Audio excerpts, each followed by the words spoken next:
And for me, so much of what makes this place unique is the atmosphere. That the Lord can just meet you exactly where you are. Like, he knows where you're at. But when you step out in faith, he already has you. When we come together, we have that chemistry, and you really learn to bond here as brothers and sisters. Iron sharpens iron. And being expected to come to a point of vulnerability and authenticity in the Spirit. Lord, this is really where we are right now. Lord, this is really what we want to see from you right now. That was sort of like, oh. God is MorningStar University. Hey everybody, my name's Kelanie Webb and I'm the worship director here at MorningStar as well as MorningStar University's School of Worship. And I'm excited today to have some time with some of my School of Worship students.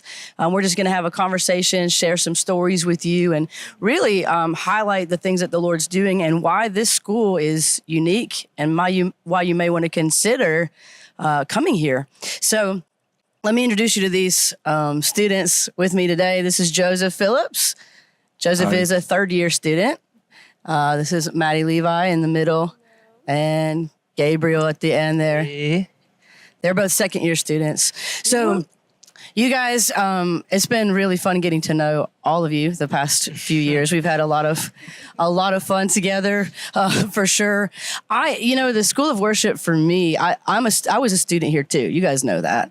I was a student in the School of Worship many years ago, and this was a place that marked me and set me on a path that I didn't even know I was going to be following. It was a place that kind of was like a launch pad. In a lot of ways, it was a place that I went deeper with my relationship with God. It was a place where creativity was stirred in me. And for me, so much of what makes this place unique is the atmosphere that's here. So I'd love to just have a conversation with you guys about the things that you have found to be unique here. Like, we're not the only School of Worship that's available to people these days, right? Which is great. But what would you say are some of the things that make MorningStar University School of Worship so special, so unique? Why should someone consider coming here? Does anybody have anything they want to share about that? I can start. I think something that I've encountered here that was an unexpected challenge in a good way is the atmosphere of vulnerability and authenticity. Because before I came here, I was helping lead worship at my church back home in Nashville. And with a ton of seasoned musicians, I was playing with people that have been in the Nashville music game for a long time. And so I was receiving a lot of teaching there, practical stuff, playing on a stage and, having your songs ready. And I could have continued in the place that I was for years, honestly, and not have met the realness in worship that I've had here. And the reason I say that was a challenge is because I was used to just being, okay, I'll just pick a bunch of songs, go up and do them, start to finish, top to bottom, done. And then we've got a great sermon. But being here, initially, it was kind of a surprising challenge because there is a culture of vulnerability and authenticity and realness in the Spirit, even not just in our school, but even on a Sunday morning, leading in front of a larger crowd than I was in Nashville, and being expected to come to a point of vulnerability and authenticity in the Spirit. Lord, this is really where we are right now. Lord, this is really what we want to see from you right now. That was sort of like, oh, okay, like, I don't know, just realizing that my relationship with the Lord is something that it's not just what's happening on Sunday, it's my whole life, and bringing an authentic sacrifice before the Lord here. I think that's right. A lot different than what I was getting back home. Wow. So like stewarding your worship life with the Lord on the day today and bringing that to the table when it's time for corporate worship and worship leading. Stewarding it off stage. Right, stewarding it off stage. That's so good. What about you, Maddie? What are your thoughts on that? What makes School of Worship unique? Yeah, for this school, like specifically, we get so many opportunities to work with the fathers and the mothers of the worship here, like Susie and with Dawn, like they both just have so much wisdom. Yeah. And when we sit with them, like I feel like I can speak for everyone. Like we walk away with so much that we get to digest for the rest of that week. Like it's just so good. And I don't think that we would get that opportunity anywhere else to just ask them questions and to work with them and to actually write a song with them, like, and to learn from them. It's just amazing. Yeah, that is so true. That we are blessed here, aren't we, to have Don Potter, who's a real spiritual father here. I came up under Don as well, so it's a multi-generational thing that's been happening, you know, and we get to draw from really deep wells. Susie Uriah, of course, is like a spiritual mama, and she's so unique. She brings something that no one else does, and it really gives you permission to be your authentic self and to explore and to mess up and, you know, just go for it. So yeah, I love that. I think the atmosphere here, it's a real community atmosphere. Yeah. Our school of worship is not super big. I can remember when I was trying to choose a college, you know, like when it was time to decide where am I going to go? And I knew that I didn't want to be just like a number. Yep. I didn't want to go to a big university. I wanted to go somewhere where I could have real relationship with my professors. They would know me. You know, if I had a question, I could go to them. I wanted to have community. And so I chose a smaller college for that reason. It had an incredible program, but it was smaller. And I think in the same way here, this isn't a huge, it may grow, but right now there's such a sense of family. Yeah. Would you agree, Gabe? Like it feels like family. That's so funny because that's exactly what I was going to talk about. How I was talking to my cousin the other day and he's telling me how his college is like 20, 30,000 people. And I'm like, well, it's like 50 people here. But the coolness about it is, like you said, community. And I know every person's name here. I've grown with them. I've talked with them. We've shared so much together. And especially with the school worship, we're so tight here. And that affects our songwriting, our worship leading. When we come together, we have that chemistry, and you really learn to bond here as brothers and sisters. Iron sharpens iron, and it's just amazing. Yeah, I agree. And from just a little bit from the outside, I get to watch that with you guys and see how the Lord bonds you together, and then how that affects you when you are leading worship together, when you're writing songs together, when we're in the prayer room doing a set together. There's a vulnerability and like we know each other and we're for each other.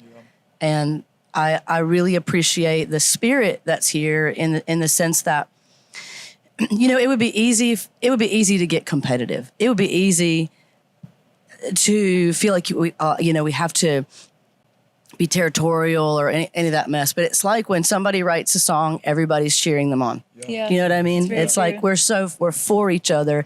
It's not a competitive type of atmosphere in the sense of like an insecure, thing where everyone's trying to be the star. It really feels like the Lord's doing something amongst all of us together. Yeah. Yeah. Did you have something you wanted to add to that? I just agree. As a third year, having been here 3 years, I've seen several people who started out kind of timid with whether they're a singer or an instrumentalist, whatever. And here you're surrounded by a lot of talent too, with Don Potter, with Susie Uriah, with you.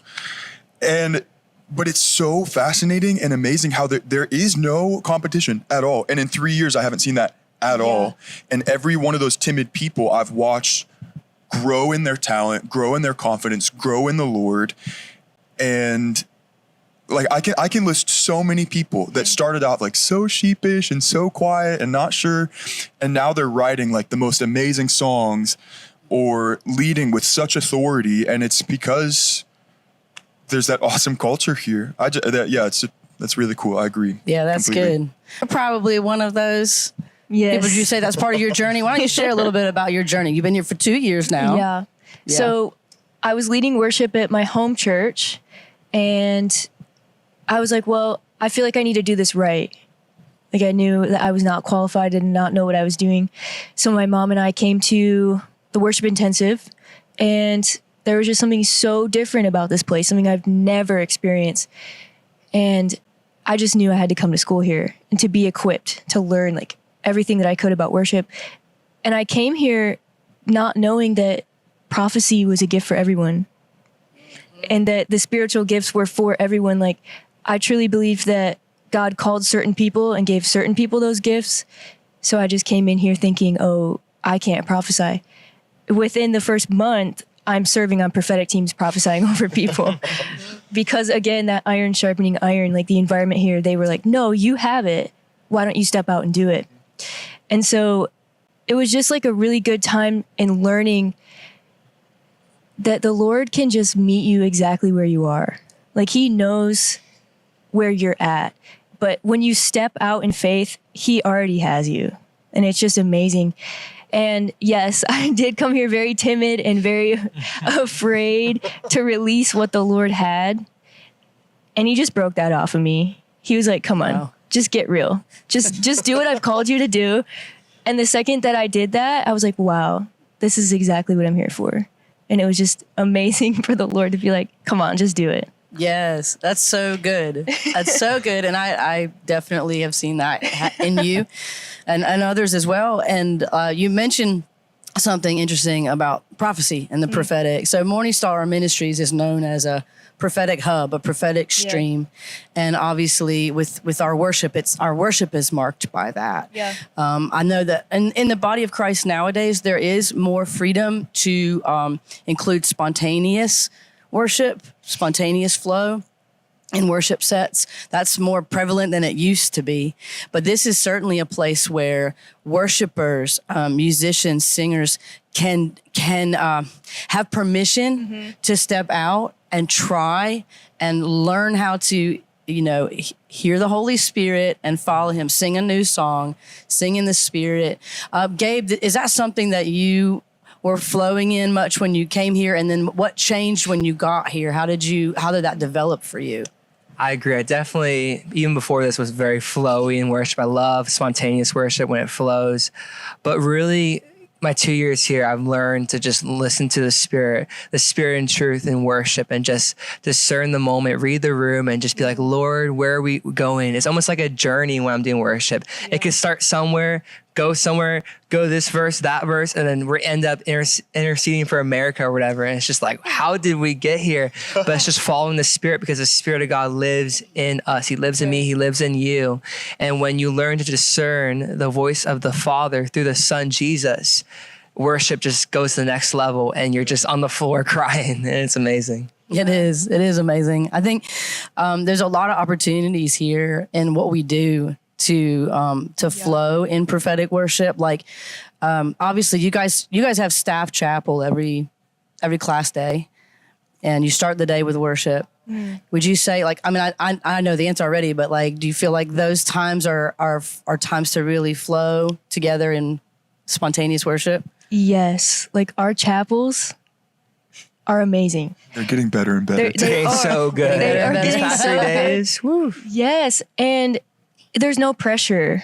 I don't think I'm ever going to have the opportunity of something like chapel after this. Yeah, after leaving. There's such a safe, like, what do you say? Like, it's just so safe. So, there's you can a security in the Lord, in the Spirit, to, again, like what I was saying at the beginning, to just bring an honest sacrifice before the Lord. Yeah.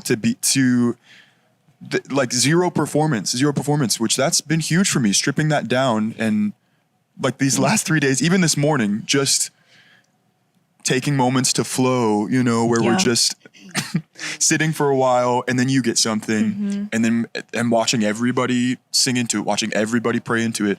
Yeah. And how many times it happened too, where like you're quiet for a second, you think you might be hearing something from the Lord, and then there might be like one little moment of like, I'm not sure, and then somebody else starts singing the exact same thing. You're like, whoa. Yeah.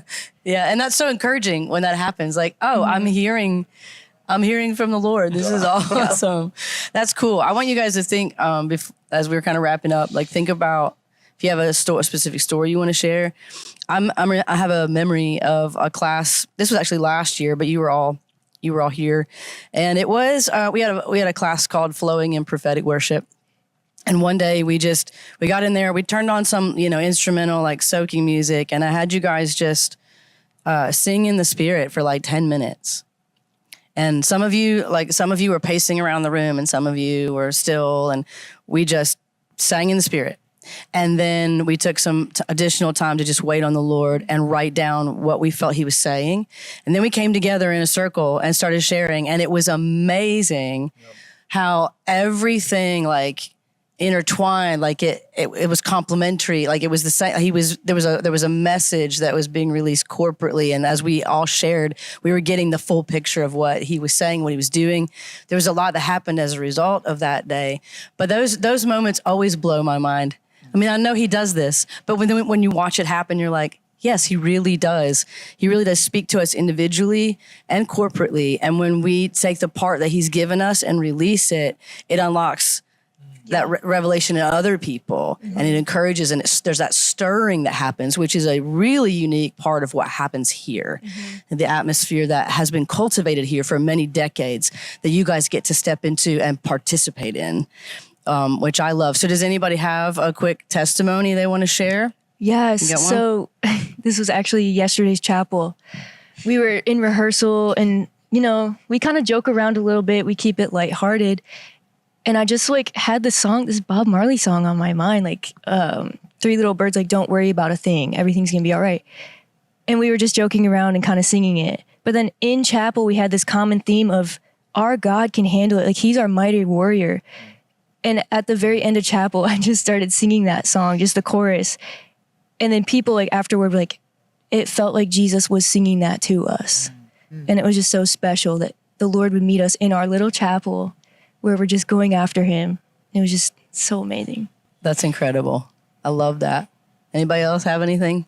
I have one about chapel 2 days ago. And this chapel week has been insane. Chapel right now. It was the first chapel from break, and I can't lie, I'm human. I woke up a little tired that morning, and I'm like, Lord, I'm just going to give you my yes. And because of that, we're singing the song Living Hope, and we went to the third verse, and it was talking about Jesus in the tomb and how God the Father breathed life into Jesus, and he arose the third day. And that just wrecked me. And from that erupted another hour plus of worship. And it's just that obedience is what the Father loves. And it's what Jesus did. Jesus obeyed the Father in dying on the cross and rising again. And the Father loved him, the Bible says, because of the obedience. So sometimes it really is just, yes, God, I'm going to wake up today. I'm going to follow you. I'm going to follow the cross, follow your leadership. And the Lord, the Father loves that, and he blesses you for that. And chapel that day was insane. It was insane. It was supposed to be half an hour. And we went for an hour and a half. And it did not feel like an hour and a half at all. Right. Those are the moments that I absolutely love. Like when he just comes in and wrecks us and time just kind of just changes. And we're just, it's amazing. I love hearing these stories from you guys. Thanks for sharing them. I'm excited to see what God's going to continue to do in all of your lives. God is MorningStar University. God is moving at MorningStar University. We believe the wind of his spirit is blowing and calling a new generation higher. This school is for the wild ones, the risk takers, the revivalists, the burning hearts who know there's more. More prayer, more power, more purpose, more of his voice, and more of his presence. If you're looking for your tribe, your people, your family, you just found it here at MSU. Here, you're not just a student, you're part of a family that's chasing after God together. We're here to help you go deeper in the supernatural, grow in the prophetic, discover your purpose, and be equipped for your calling. Whether you're called to missions, worship, or the marketplace, we'll help train you, empower you, and send you out with fire and direction. And if you hear the call to join us, we will be here to help you discover your purpose, give you the training you need, and support you all along the way. This isn't just a school, it's a family and it's a movement. Applications are open, the wind is blowing. Will you follow it? Visit mstaru.com for more information or to apply today.